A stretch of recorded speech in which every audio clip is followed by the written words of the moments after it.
Cordial boa noite a todos vocês que estão aqui, também o pessoal que está assistindo, vai assistir posterior este encontro de hoje.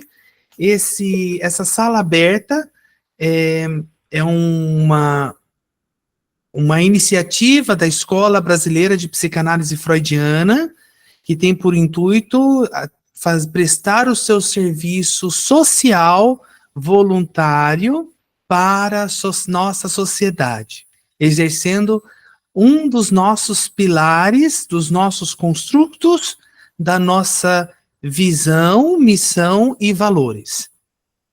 É um prazer imenso ter todos vocês aqui. Hoje nós vamos receber a amada e querida professora especialista Andréia da Luia, assim como é conhecido por nós, a professora Andréia, que é membro titular da cadeira e exerce um lugar da cadeira da escola EBPF, e nós temos a honra, o privilégio de tê-la aqui conosco hoje, partilhando um pouco do conhecimento com vocês.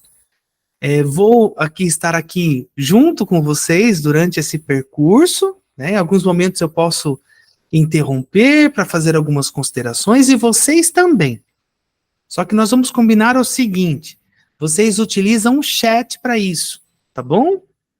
Porque as considerações que eu vou fazer são referentes ao tema pertinente. Mas vocês podem escrever o chat e eu estou aqui respondendo a todos, tanto verbalmente quanto pelo chat. Ok? O curso, a palestra está sendo gravada e no final dessa palestra nós interromperemos a gravação para ouvir as devolutivas de vocês, tá? No final nós vamos também falar sobre os desenhos que vocês produziram. Professora Andréia, meu cordial boa noite, seja muito bem-vinda, o espaço é todo seu. Professor Richard, obrigado pelo convite, né? A proposta é maravilhosa. Boa noite a todos. É um prazer, uma honra tê-los aqui conosco, né? Nós vamos trazer, dentro do Setembro Amarelo, né, o tema, né, do suicídio, a ansiedade, a depressão. Então, nós vamos, então, falar sobre a importância, né, da empatia e do diálogo na prevenção do suicídio. Eu trago aqui alguns dados epidemiológicos, definições, né, trazendo que a origem, né, do suicídio, a sua origem no latim, que significa sui, si mesmo, e caideris, ação de matar. E esse tema, né, essa fala, foi criada em 1737 por Desfontaines. Ou seja, o desejo de buscar a morte como um refúgio para o sofrimento insuportável é um tema complexo e delicado. Geralmente, associamos as condições psicológicas, como a depressão profunda, os transtornos de ansiedade, ou outras doenças mentais graves.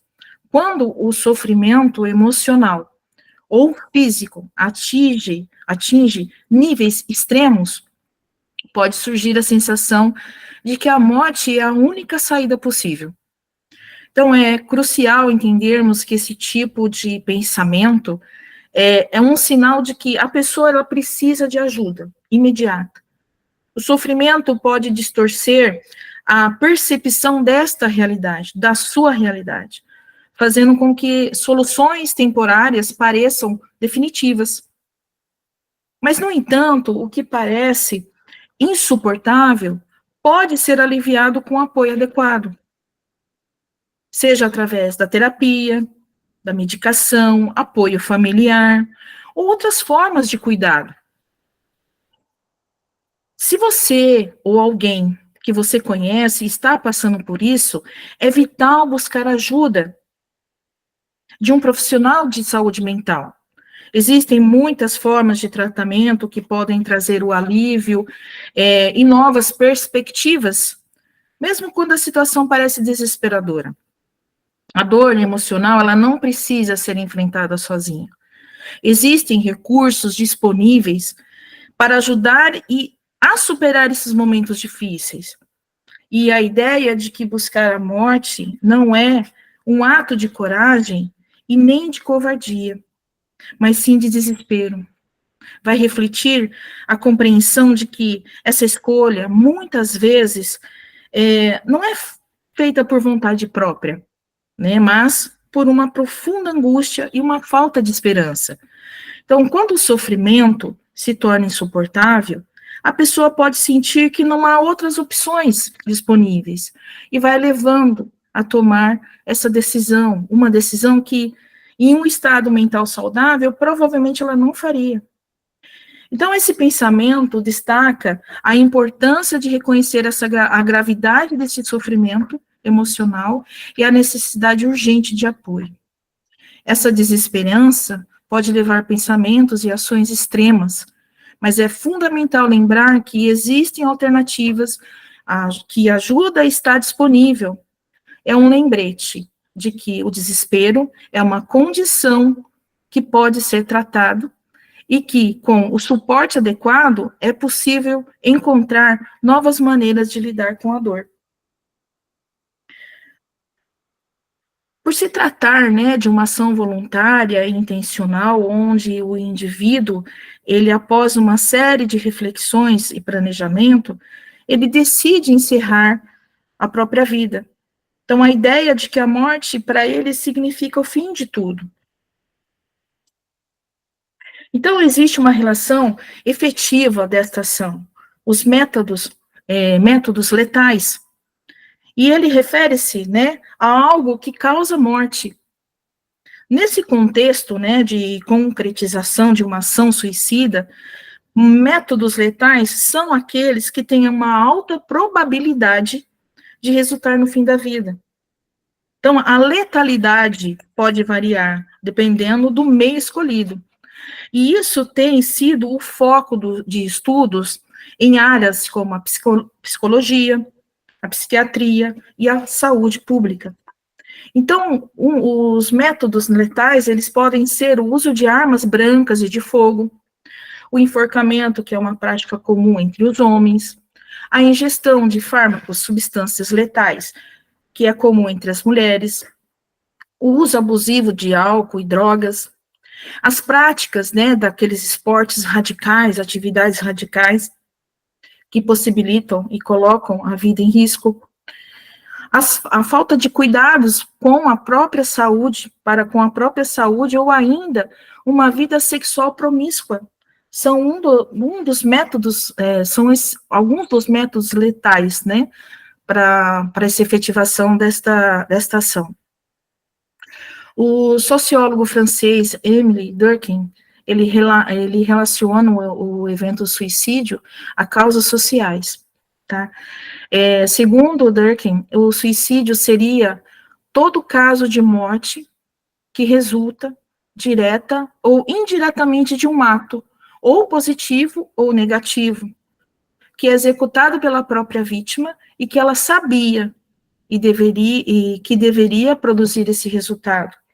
Então, Durkheim, ele argumenta que o suicídio, ele não é apenas um ato individual, né, mas ele tem um fenômeno social, que pode ser entendido em termos das condições e normas da sociedade em que ocorre.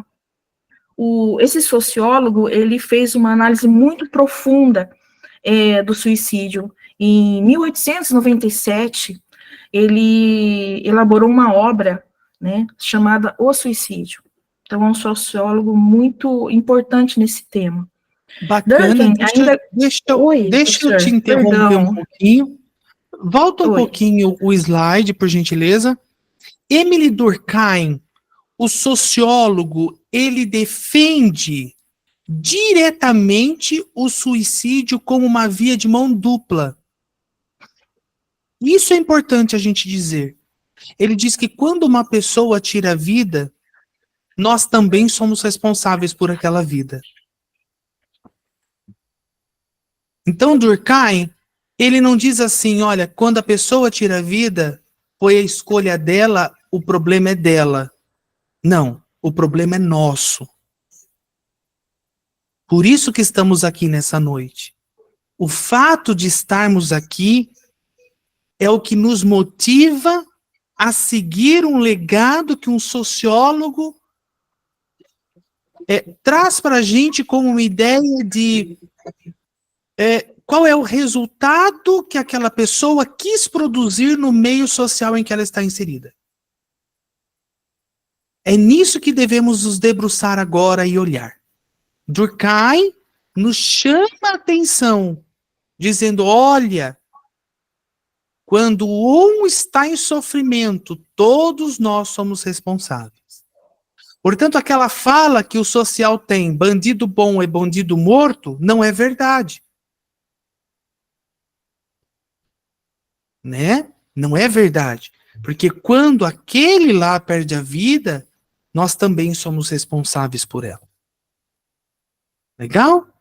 Vamos seguir, professora Andréia. Obrigada, professor. Durkheim, ele classifica o suicídio em 3 tipos, né? O anômico, ele está relacionado à falta de normas, ou às quebras, né, nas normas sociais, e isso acontece nos períodos de crise econômica ou mudança social. É um tipo de suicídio que ocorre quando há uma desorientação, né, uma quebra das expectativas sociais desse indivíduo, ocasionando um sentimento de desamparo. E as instituições sociais, como o governo e a família, podem estar desreguladas ou desestruturadas, ou o que resulta em ausência de diretrizes claras para o comportamento individual. Então, isso pode levar a uma sensação de desorientação, falta de propósito, pois essas normas sociais, elas orientariam o comportamento e proporcionam um senso de pertencimento e moralidade, estão ausentes. Um exemplo que podemos citar é quando certos indivíduos ficam em situação inferior àquela ocupada anteriormente, né? E assim ele perde esse poder aquisitivo. Então, poderia aumentar esse índice de suicídio. Nós temos o egoísta, quando esse indivíduo é excessivamente integrado à sociedade, ele sente-se sufocado pela falta de liberdade pessoal. Então, esse tipo de suicídio está associado a essa baixa integração social e a sensação do isolamento ou alienação. Esse tipo de suicídio, né, que é o ego individual que prevalece sobre o social, e a individualização extrema, leva o sujeito a se desconectar de normas, de valores, de vínculos sociais, que antes eles dariam sentido de pertencimento e propósito. Essas relações entre indivíduo, sociedade, tornam-se superficiais, e a busca desenfreada por realizações pessoais ou materiais não consegue suprir o vazio emocional existencial desse indivíduo. Durkheim argumenta que quando a coesão social ela é fraca, os indivíduos eles perdem o suporte emocional e social, que as instituições como a família, a religião ou a comunidade, eles costumam fornecer. Então, esse isolamento, quando combinado com ênfase, né, excessiva na individualidade, pode provocar uma sensação de falta de sentido no viver. Então, essas metas, né, puramente materiais, individualistas, sem uma conexão mais profunda com os valores coletivos, muitas vezes não são suficientes para fornecer um propósito duradouro, e que vai poder levar essa melancolia, a apatia, em casos extremos, ao suicídio. Então, essa visão, ela ressoa como muitas críticas contemporâneas ao modo de vida moderno, onde a cultura do consumo e a ênfase no sucesso individual podem exacerbar sentimentos de alienação e isolamento. Então, quando a pessoa ela não encontra significado nas suas conexões com a sociedade ou em algo maior do que seus próprios desejos imediatos, o risco de se sentir desorientado e sem propósito aumenta. Assim, né, Durkheim, ele sugere que, sem uma integração equilibrada entre os desejos individuais e as normas sociais, a pessoa pode cair em um estado de profundo vazio existencial que pode se manifestar em crises emocionais e até comportamentos autodestrutivos. E nós temos o terceiro, que é o altruísta. Ele surge quando esse indivíduo, ele se integra à sociedade e passa a sacrificar sua vida por nome de um grupo, por um determinado nome, por um grupo ou uma causa maior, e é associada a uma alta integração social, e ocorre em contexto onde os valores do grupo vai sempre sobrepor o do indivíduo. E essa prevalência do social, ela ocorre quando os interesses da coletividade se sobrepõem a esse interesse individual. E nós vamos citar como exemplo, aqui, os pilotos kamikazes, né, japoneses que durante a Segunda Guerra Mundial, podemos ver isso de forma muito clara. Esses pilotos, eles eram treinados para realizar missões suicidas, e eles acreditavam que as suas ações, embora, né, resultassem a sua morte, serviriam para o bem maior da nação, a honra, a preservação do Império Japonês. E vejam, essa dinâmica, ela não se limita apenas ao caso dos kamikazes, mas pode ser observada em diversas situações históricas, políticas ou culturais, onde há essa forte pressão social, né? A forte pressão social ideológica, religiosa, então, para que esses indivíduos coloquem o bem comum acima dos seus próprios interesses pessoais.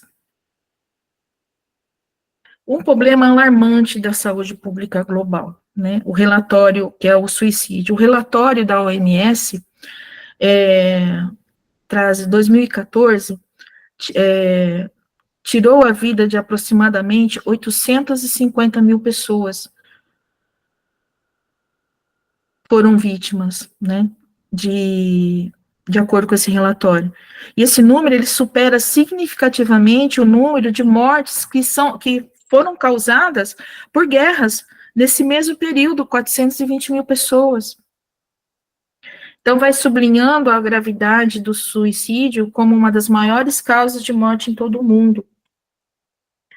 Além disso, o suicídio é particularmente prevalente entre jovens de 15 e 29 anos.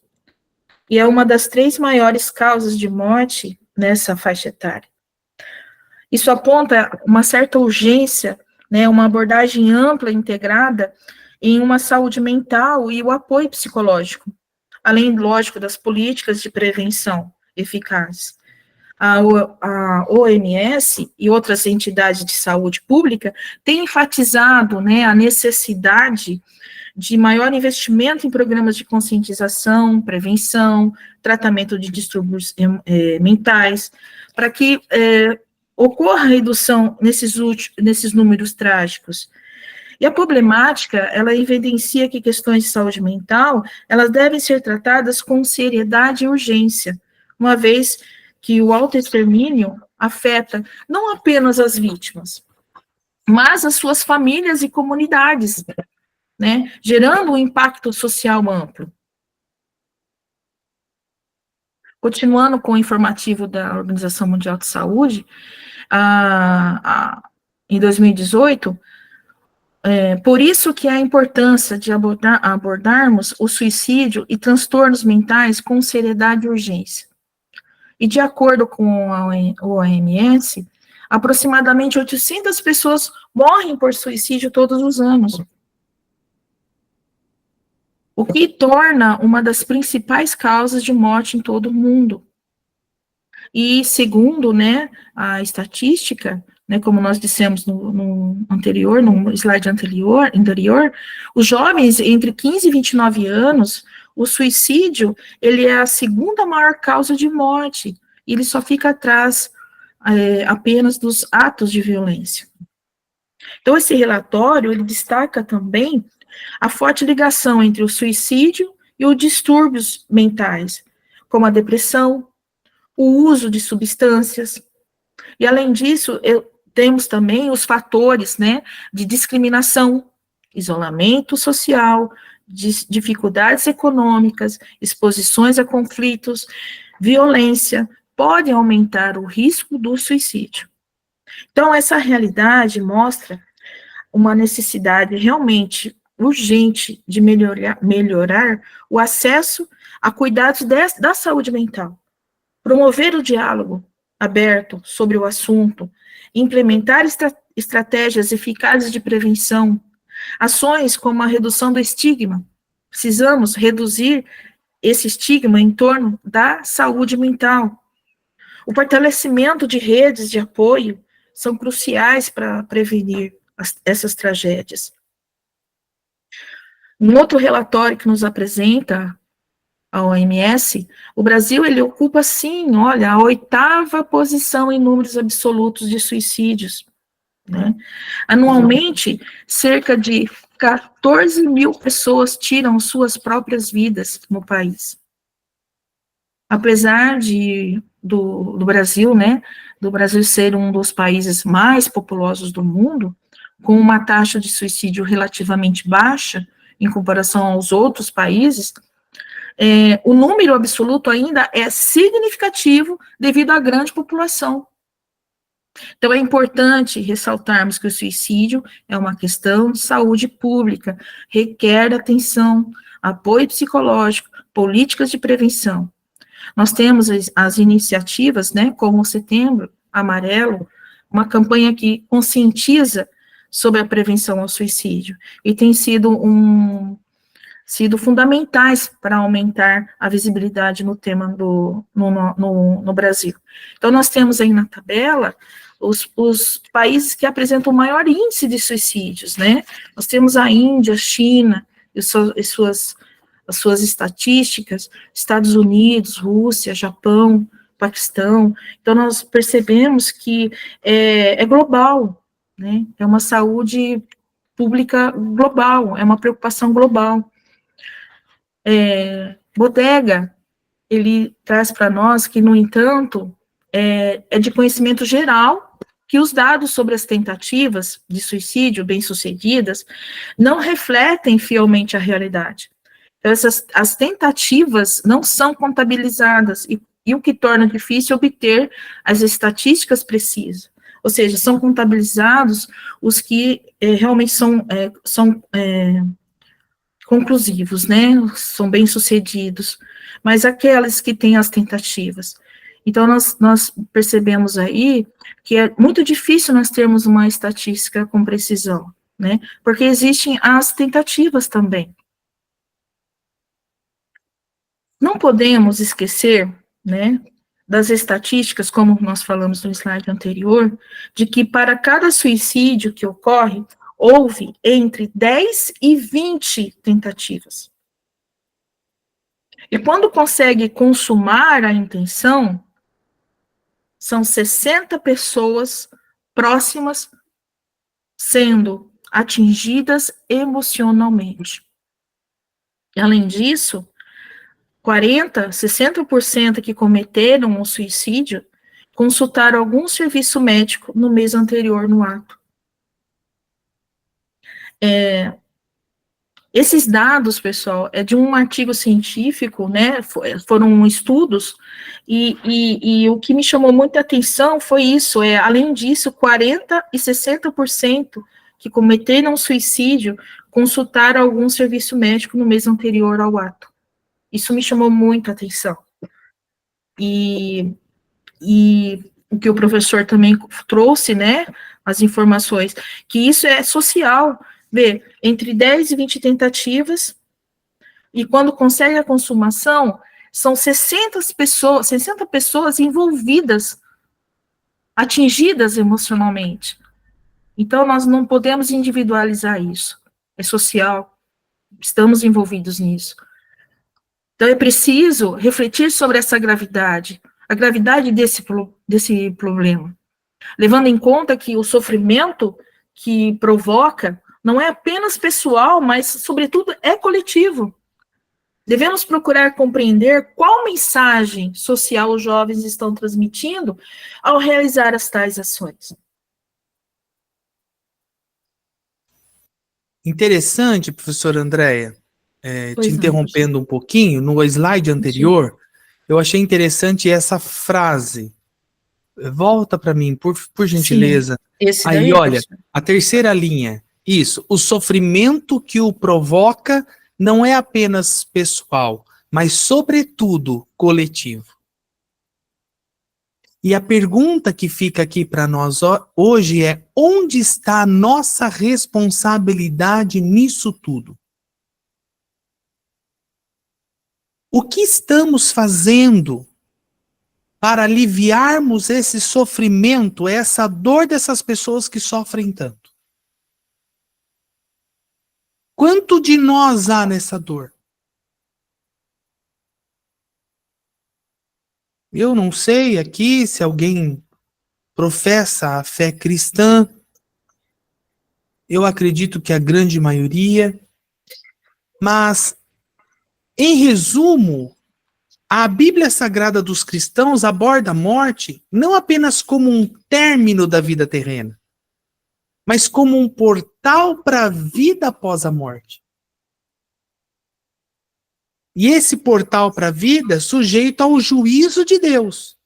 Mas também ele oferece esperança da ressurreição e da vida eterna para aqueles que morrem em Cristo. Então a morte, portanto, ela é entendida dentro de um quadro maior de redenção e restauração. O apóstolo São João, no seu livro, no capítulo de número 11, verso 25 e 26, diz assim: quem crê em mim, ainda que esteja morto, viverá.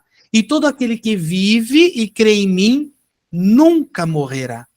Uai, como assim nunca morrerá? Aquele que morre nele, ainda assim tem a vida eterna. Que vida é essa? Uma autora da psicologia analítica chamada doutora Clarissa Pinkola Estés diz sobre a vida, morte e vida. Talvez seja bem análogo ao que diz a Bíblia Sagrada dos cristãos. Vida, morte e vida. Ainda que esteja morto, viverá. Morte e vida. E aquele que está em vida, não morrerá. Vida, morte. Vida, morte e vida. A psicologia analítica traz para nós um olhar bem interessante sobre isso. Dizendo, olha, a forma como vocês enxergam a morte não é a mesma que vocês aprenderam desde criança.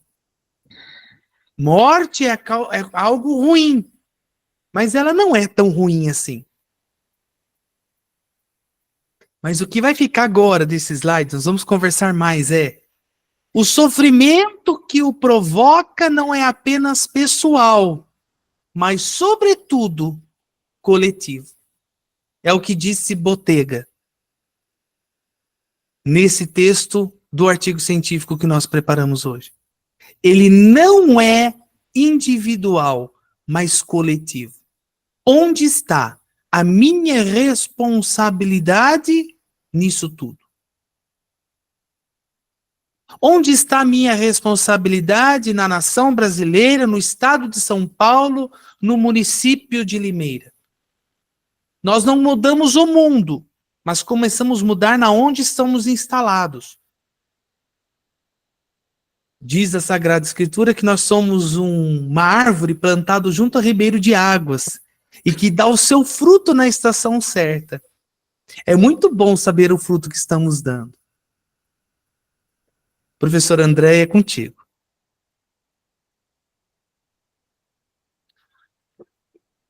Quais as rupturas estão presentes em seu ambiente que impedem a construção de suportes identitários fortes o bastante para sustentar esses jovens, evitando que se sintam desamparados?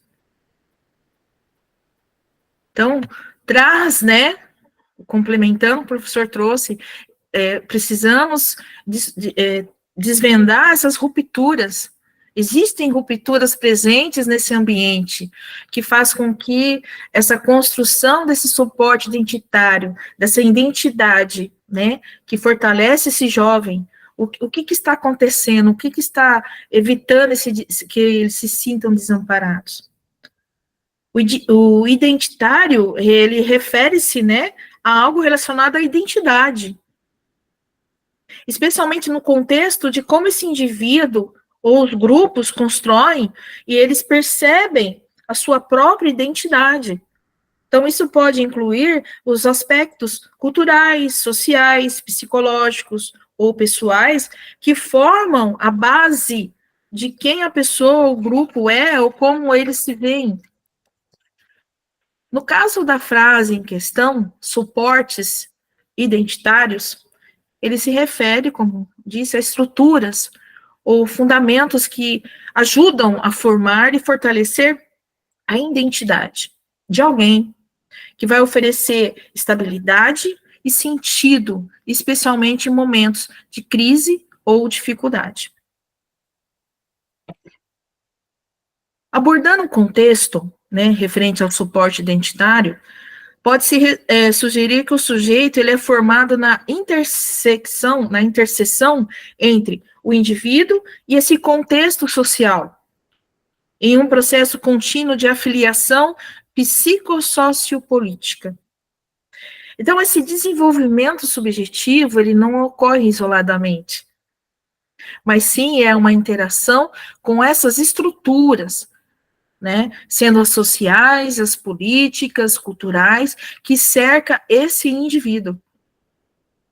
Então, essa afiliação psicossociopolítica, ela vai se referir à maneira como o sujeito se identifica, como ele se relaciona com os grupos, as instituições, sistemas social e políticos.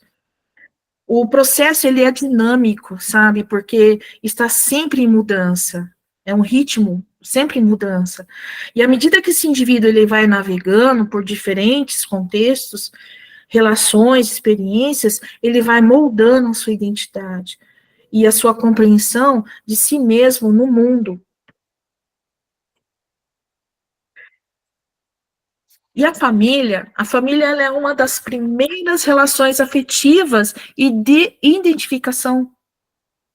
E a qualidade desse vínculo estabelecido pelo sujeito com o seu sistema familiar, ele vai desempenhar um papel crucial no seu desenvolvimento, no desenvolvimento do seu sentimento de pertencimento e na capacidade de se separar de uma forma saudável quando for preciso. E esses vínculos iniciais, eles formam essa base emocional e relacional, que vai permitir ao sujeito sentir-se seguro dentro de um grupo. Ele desenvolvendo uma identidade pessoal a partir dessa relação de apoio. Então, o sentimento de pertencimento proporcionado por esses vínculos seguros é essencial para o desenvolvimento da autoconfiança e da autoaceitação. Quando esse sujeito ele se sente parte de um sistema familiar acolhedor e estável, ele consegue se reconhecer como membro valioso desse grupo e vai fortalecê-lo no seu senso de identidade. Então, esse processo vai facilitar, posteriormente, uma possível separação, que não seja só apenas física, mas psicológica, emocional.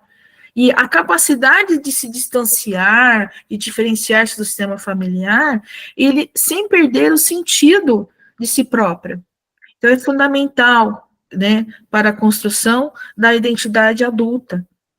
Então, nesse momento que o sujeito ele pode explorar esse mundo externo, desenvolver novos vínculos e ampliar seu sentimento de pertencimento a outros grupos sociais, ele mantém essa base sólida de quem ele é.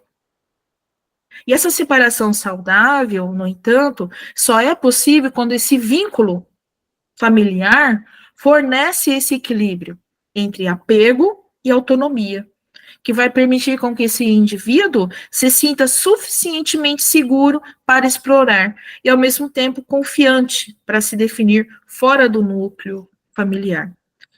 E existem outros grupos sociais, também, que são espaços de identificação da construção identitária do sujeito. Nós vamos ver a seguir. Então, nós temos, os grupos no trabalho, nós temos os grupos da escola, dos pares, das amizades. Então, na escola, vamos falar sobre o ambiente escolar,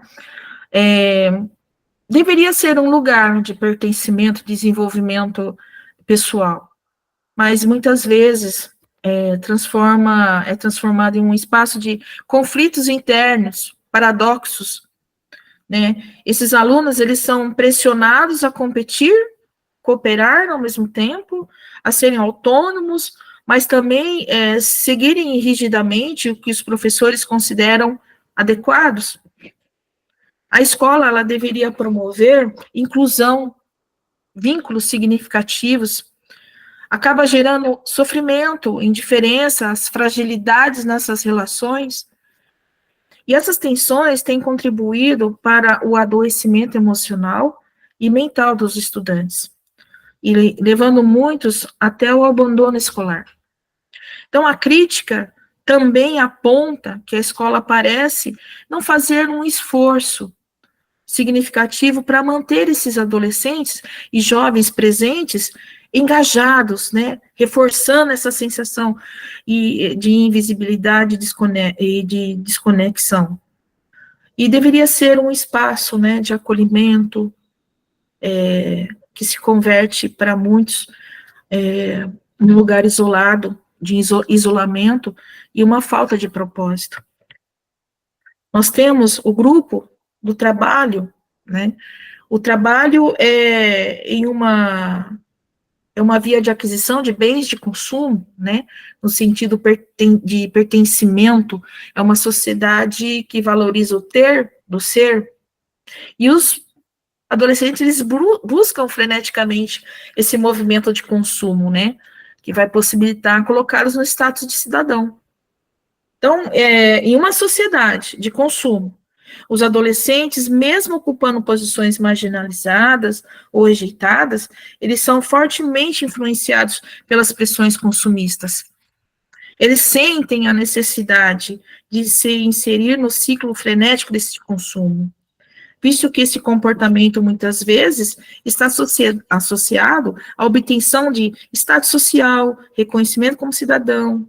O consumo, portanto, ele torna-se de forma de inclusão e validação social, especialmente na fase da vida em que a identidade e a aceitação pelo grupo são de grande importância, mesmo que as condições financeiras ou sociais não favoreçam.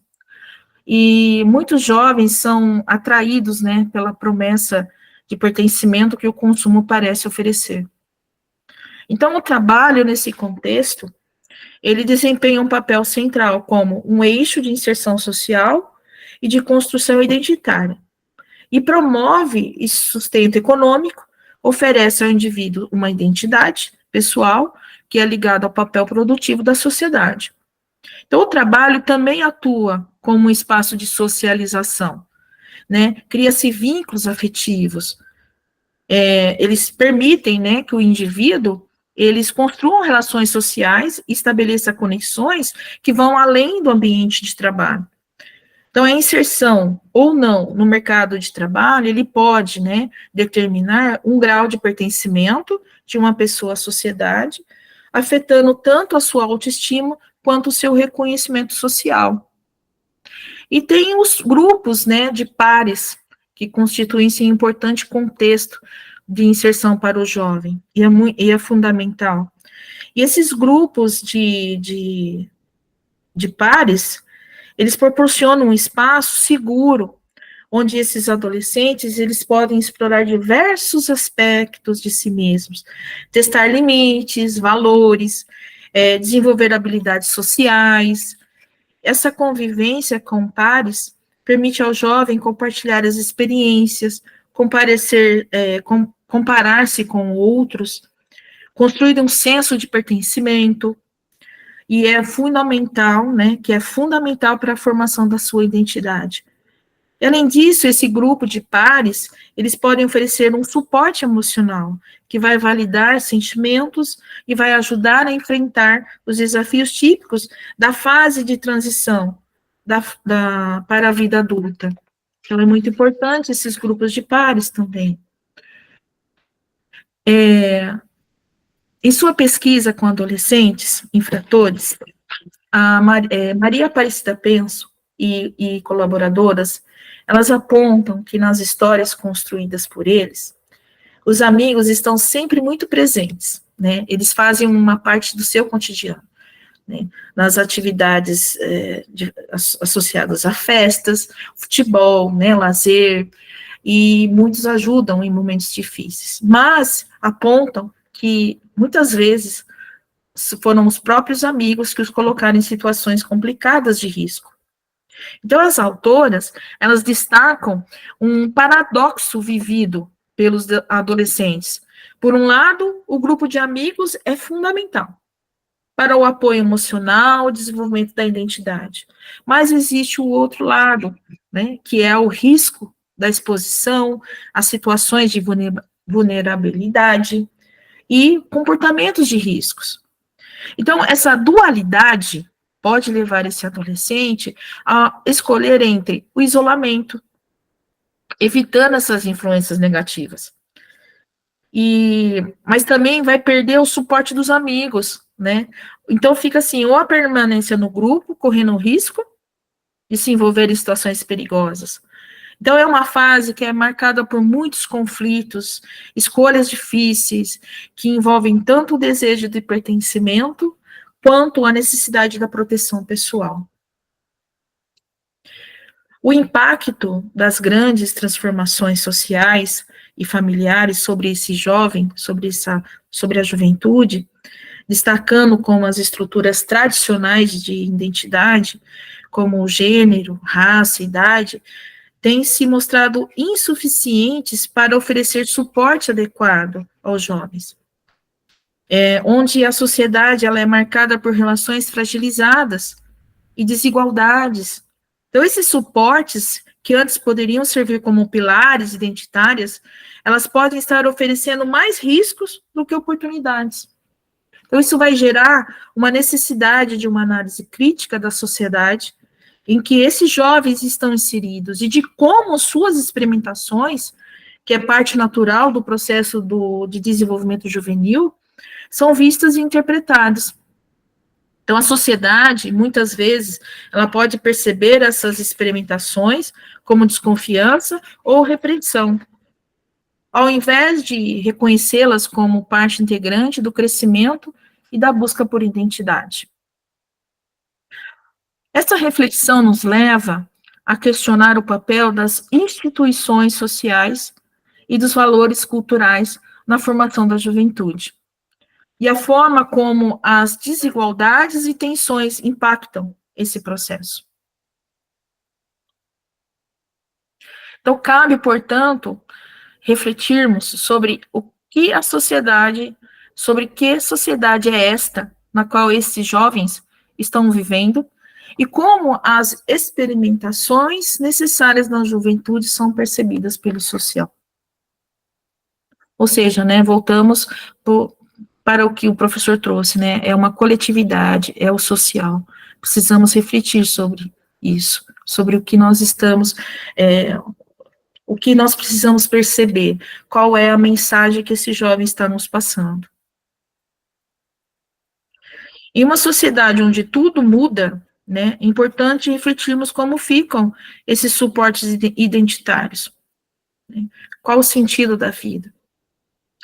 Bauman, ele escreve, nos traz, né, que vivemos um tempo de liquidez, ou seja, ele jamais se imobiliza, né, então muito menos conserva sua forma por muito tempo, provocando um fenômeno que combina a falta de garantias, né, que seria a posição, os títulos, a sobrevivência, com as incertezas com relação à própria continuidade, a estabilidade futura, e as inseguranças também do corpo, do eu, e de suas posses, né, comunidade e vizinhança.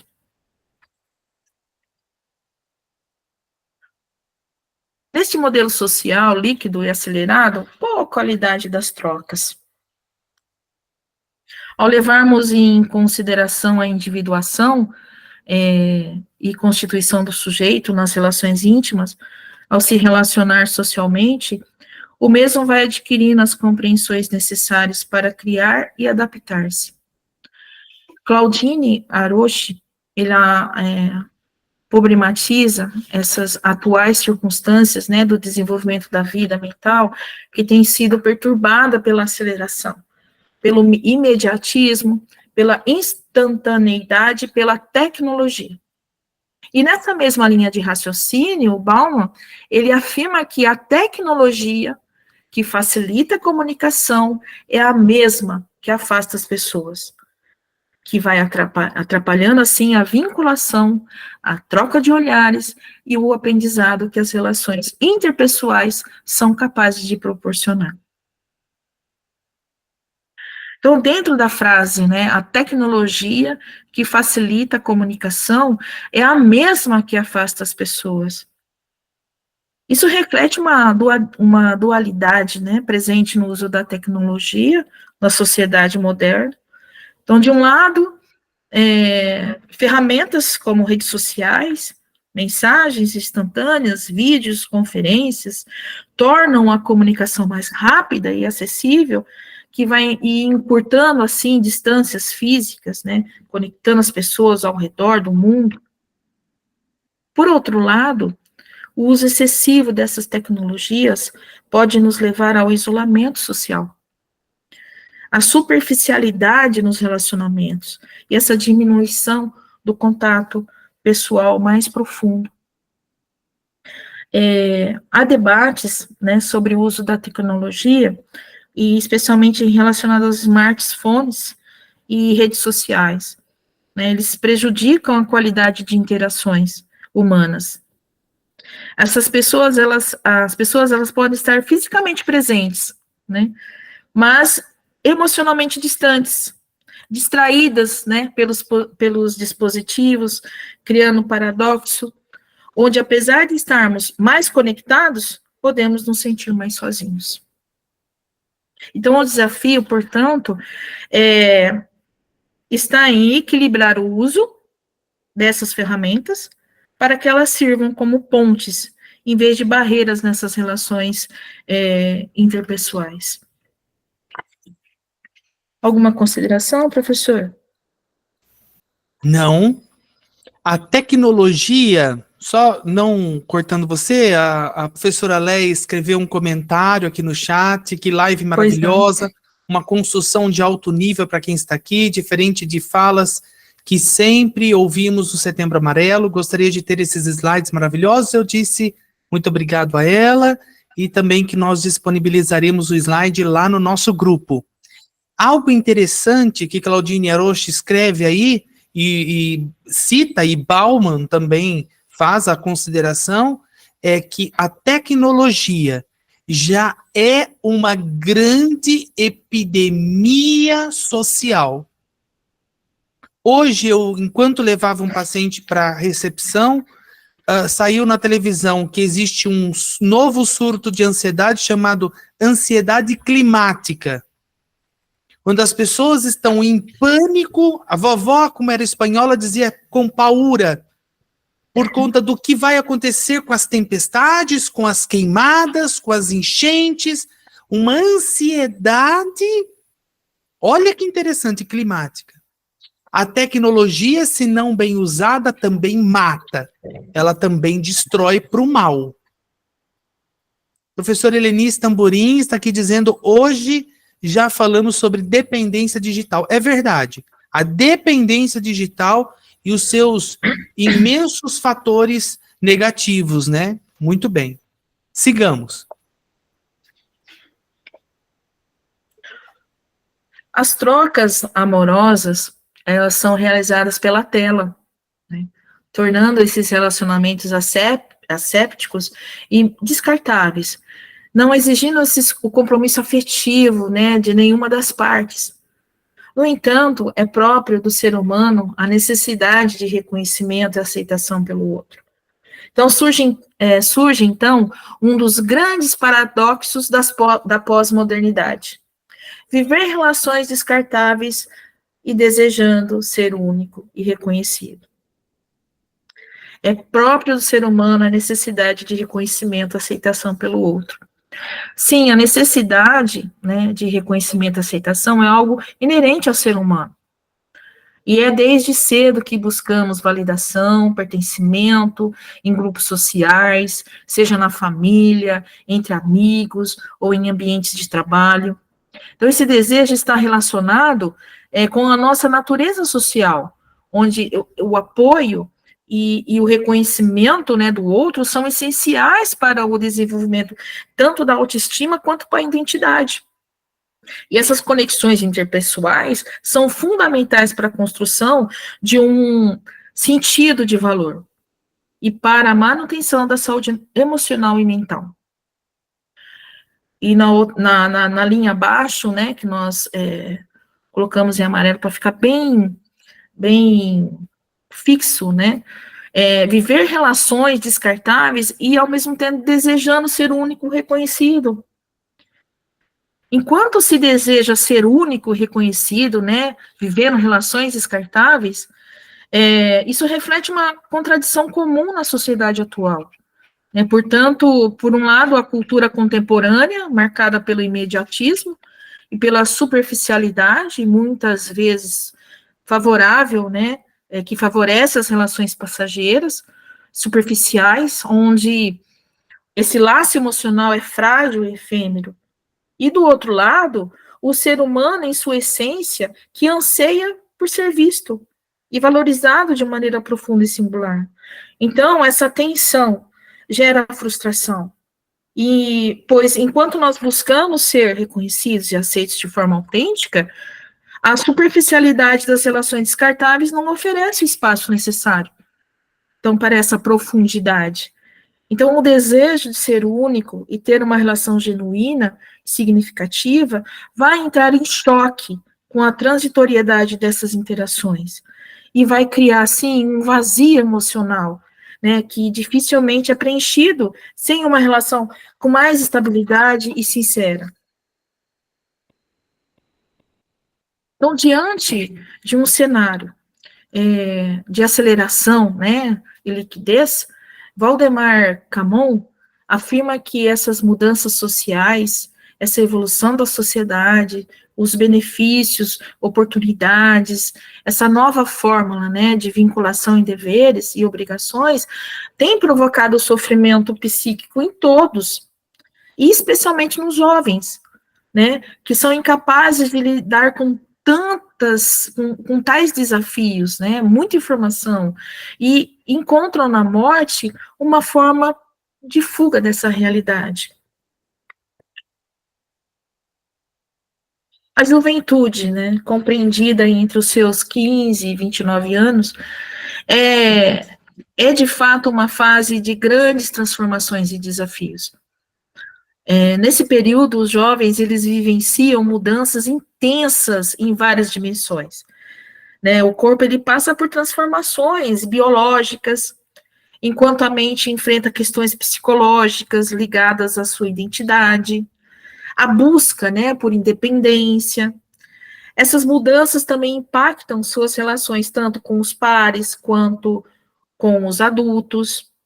Essa oscilação, né, entre serem tratados, ora como crianças, ora como adultos, sem o tempo adequado para esse amadurecimento pleno, e vai gerar muita ansiedade e insegurança. E isso ocorre porque, muitas vezes, a expectativa social estão desalinhadas com o ritmo natural desse desenvolvimento de cada jovem. Então, além disso, esse descompasso entre o que os jovens produzem, sentem e propõem, e a falta de reconhecimento ou valorização dos adultos, aumenta o desconforto nas relações intergeracionais. Esse não reconhecimento do valor da juventude, né, pelos velhos, pelos mais velhos, pode criar uma sensação de frustração, que vai ampliando o mal-estar, a distância entre essas gerações. Então, nessa dinâmica, pode ser complicada, mas é importante que haja um espaço do diálogo e da compreensão entre as gerações, para que ambos os lados, né, aprendam a lidar com as diferenças de perspectiva e caminhem em direção a uma convivência mais saudável e produtiva. Francisco Assunção Júnior, ele destaca que as frágeis relações familiares e, consequentemente, sociais do mundo pós-moderno exigem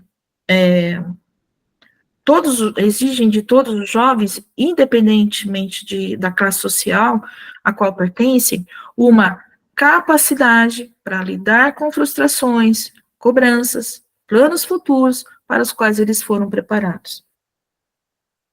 Ou seja, a capacidade, né, de lidar com frustrações, cobranças e planos futuros para quais os jovens não foram preparados é essencial no mundo contemporâneo. Muitas vezes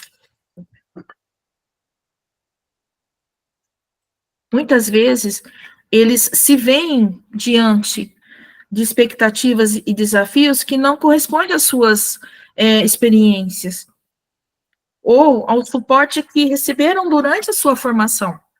Então, essa ausência de preparo adequado, seja em termos emocionais ou práticos, pode gerar ansiedade, sensação de inadequação, e, assim, torna-se fundamental desenvolver habilidades como a resiliência, a inteligência emocional e o pensamento crítico para que eles possam enfrentar essas dificuldades de maneira saudável e construtiva.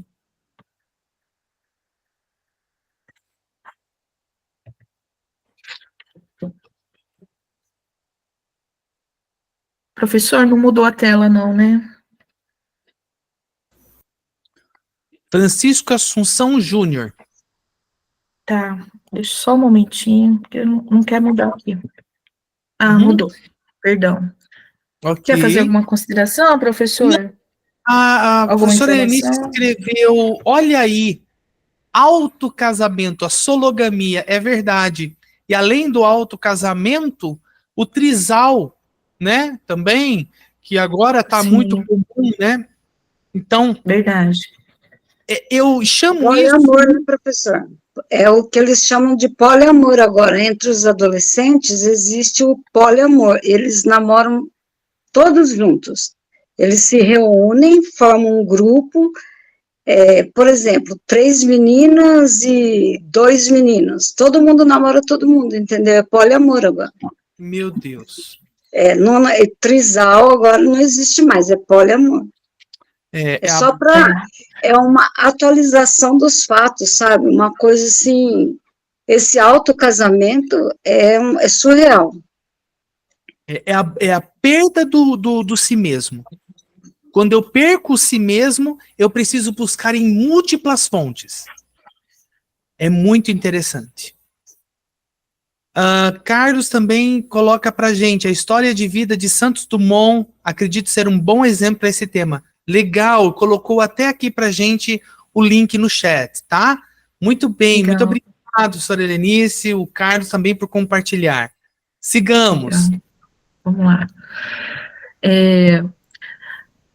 Os jovens, né, que crescem em situações de pobreza e vulnerabilidade, eles sentem-se presos em contextos marcados pela falta, né, da oportunidade e necessidades, e que faz com que seus sonhos sejam frustrados, deixados de lado, seus objetivos pessoais se tornem inalcançáveis. Vindos de contextos familiares e institucionais, como escola e trabalho, que não oferecem condições adequadas de pertencimento. Né? O grupo ele surge como a principal alternativa para a construção da identidade.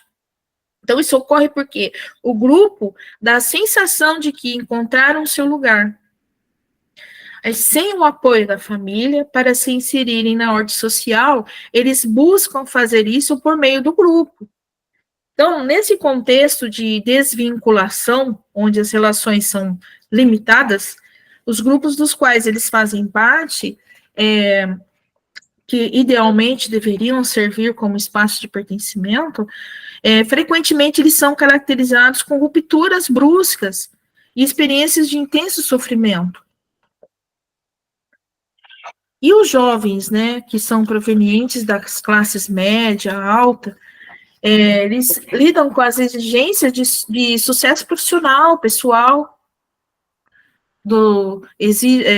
lidam com com a cobrança de produtividade, de serem brilhantes, a ascensão, né, e sucesso na área profissional, a cobrança das escolhas da graduação, os vestibulares, conclusões de ensino, a inserção, né, no mercado de trabalho, e toda essa dinâmica, ela traz uma realidade para esse jovem, problemas de memória, cansaços constantes, irritabilidade, insegurança, cobranças, ansiedade, estresse, depressão, sintomas físicos, queimação gástrica, hipertensão, problemas dermatológicos, a diminuição da libido e tantos outros. Então, é importante destacarmos que, independente, né, da classe social, os jovens, eles estão inseridos em um cenário marcado por laços frágeis, são interações temporárias e relações baseadas no utilitarismo, o que é útil no momento. São jovens sem propósitos definitivos e, em muitos casos, sem até perspectivas de futuro. O que pode ocorrer quando a vida deixa de ter propósito? Né? O sujeito, ao atingir a sua juventude, ele Muito frequentemente... Bem. Professora Andréia, deixa eu parar um pouquinho aí. Sim. Nós estamos com o horário avançado, já são 9h32 e eu sou bem pontual. O pessoal sabe que eu sou pontual, não tem problema. Pode descompartilhar a tela, por favor. Nós vamos fazer o seguinte... Nós vamos seguir com esse tema no próximo encontro, que será no dia 24, e nós vamos seguir daí para frente, né? E vamos trazer mais algumas contribuições. Só porque nós temos um combinado, né, de horário, e nós não podemos ultrapassar esse horário para não desrespeitar você que está aqui assistindo e participando. Professora Andréia, pode parar a apresentação, por favor?